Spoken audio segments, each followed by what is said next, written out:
శ్రీరాముడు ఇచ్చిన వరం వల్లే కృష్ణుడు గోవర్ధనగిరిని ఎత్తాడని మీకు తెలుసా?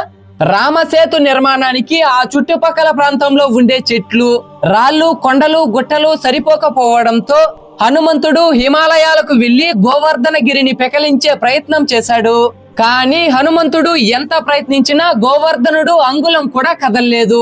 శివకేశవులు తప్ప మరెవరూ గోవర్ధనగిరిని ఎత్తలేరు అని, అలాగే గోవర్ధనుడు అనుమతి ఇస్తే ఎవరైనా గోవర్ధనగిరిని సులభంగా ఎత్తవచ్చని బ్రహ్మదేవుడు గోవర్ధనుడికి వరమిచ్చాడు.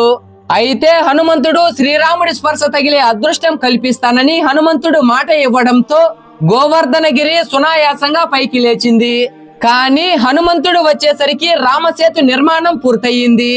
గోవర్ధనగిరిని విడిచిపెట్టలేక హనుమంతుడు శ్రీరాముడి దగ్గరికి వెళ్లి గోవర్ధనుడికి తాను ఇచ్చిన మాట గురించి వివరించాడు.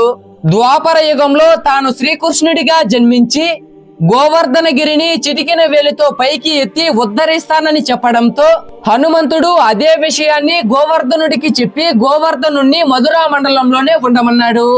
అందరూ చెప్పండి, జై శ్రీరామ్. ఈ వీడియో మీకు నచ్చితే ఒక్క లైక్ చేసి ఇలాంటి మరికొన్ని వీడియోస్ కోసం ఛానల్ కు సబ్స్క్రైబ్ చేయండి.